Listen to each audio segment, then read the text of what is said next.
First, we're going to start out by discussing angle measurement. So angle measurement.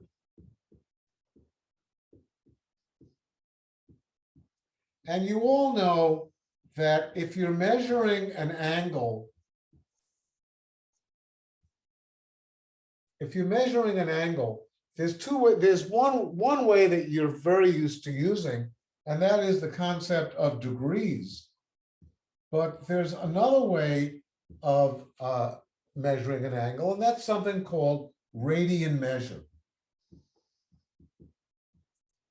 And throughout the past week, as I was planning for this lesson, I was looking up, why radians? And it has to do with number one, the importance of using radian measure later on in higher mathematics.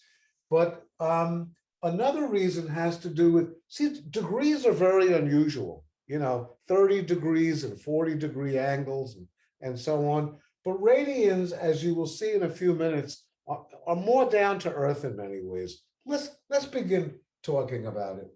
So we start out with a circle. The line that's drawn from the center of the circle to the circle itself is called the radius.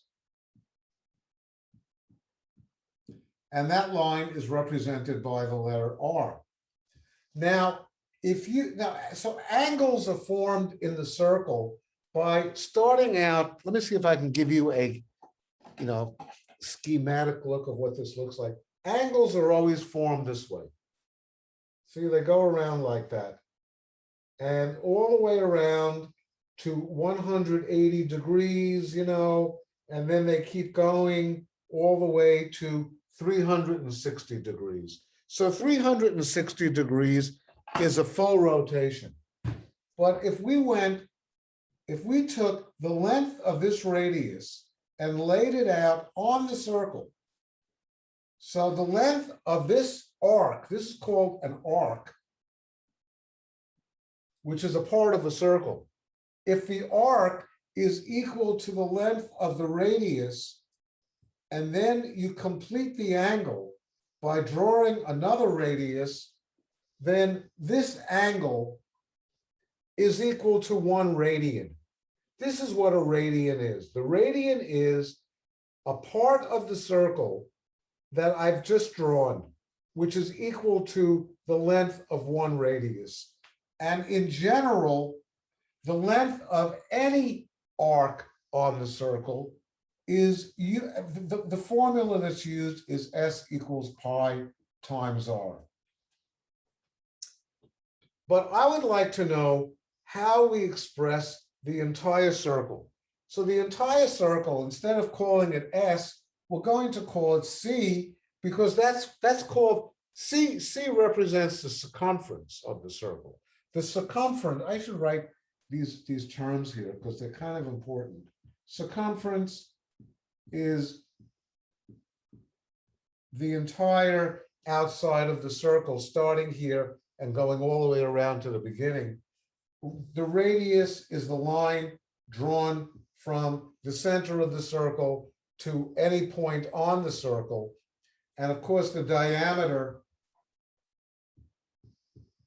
is equal to the distance from one part of the circle to the other part of the circle, but going through the center.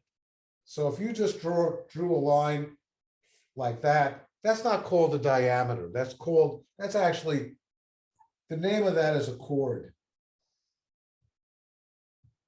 But the longest chord of the circle is called the diameter, the one that goes from one point on the circle right through the center of the circle. Let's call it 0. What the hell? Going all the way to the other end. So the circumference is equal to pi r. But we know that the circumference of a circle has a formula. The formula is 2 pi r.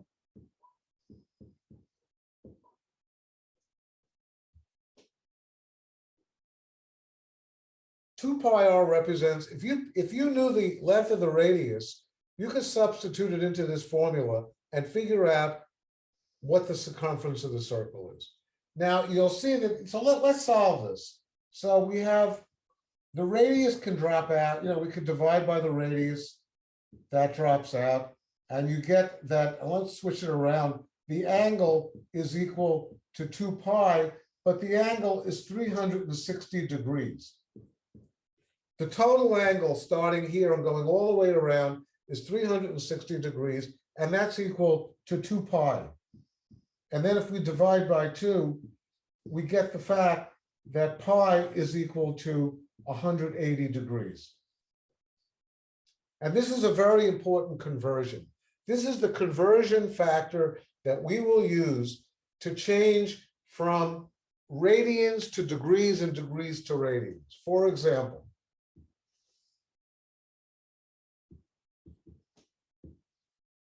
this is an angle in radians, pi over 6.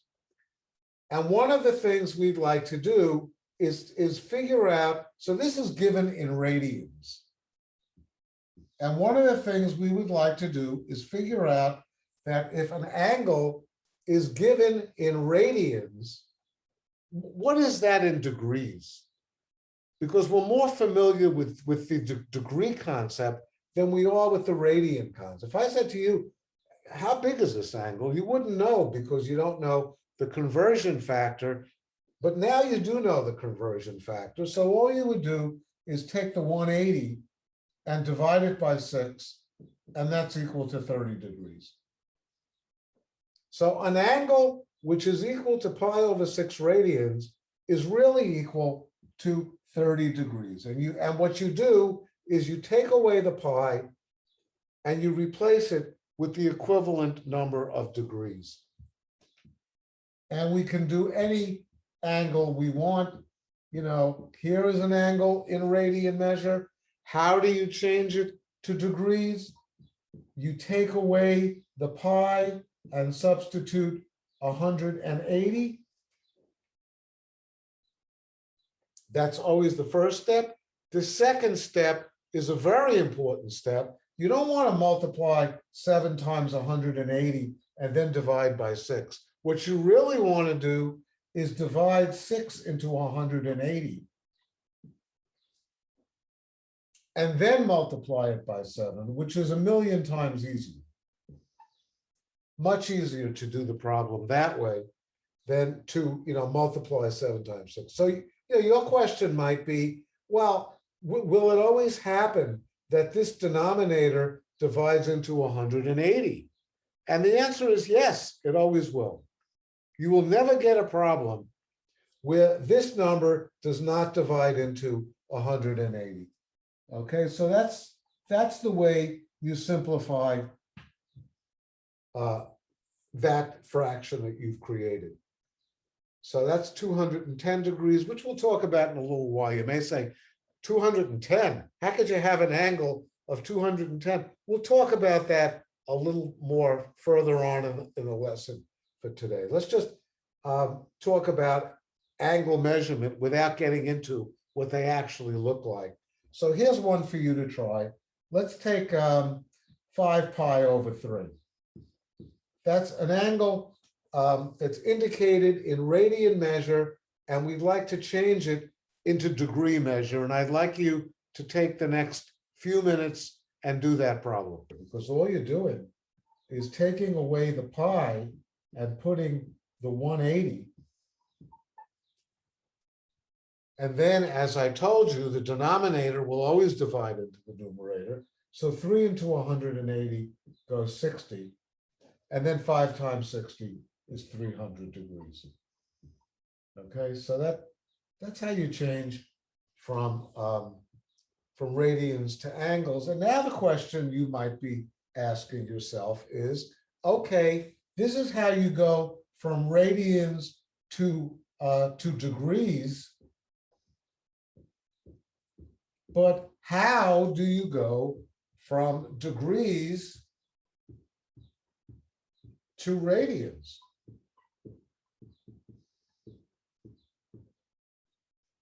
For example, if I give you an angle of 60 degrees, how can you change that into radian measure? An angle in degrees you want to change to radians. And the question is, how do you do that? You multiply 60 by pi over 180.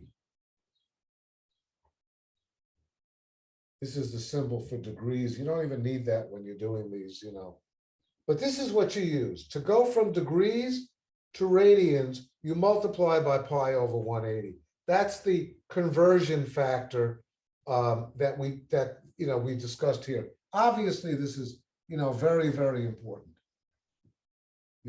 That's a very important thing. So just you kind of just work it out. 60 pi over 180. And again, it's very important for you to know how to work with various numbers. You see the numbers up here? 6 into 180, 3 into 180, 6 divided by 180. These are numbers that you're going to be dealing with on a very regular basis. So what you would do here is drop out a 0, and then you would go 6 into 6 is 1, and 6 into 18 is 3. And the answer would be pi over 3. In other words, an angle in degrees expressed in radian measure is equal to pi over 3.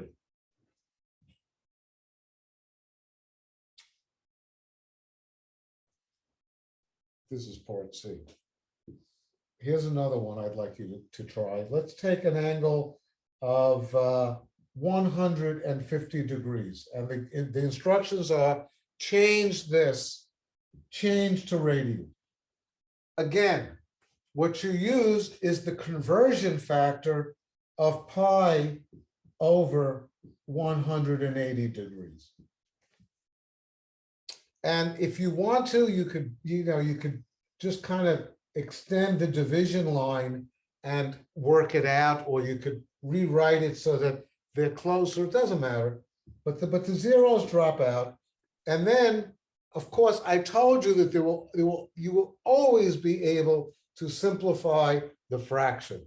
So 3 goes into 15 5 times, and 3 goes into 18 6 times. And the answer, therefore, is 5 pi over 6. That's an angle of 150 degrees.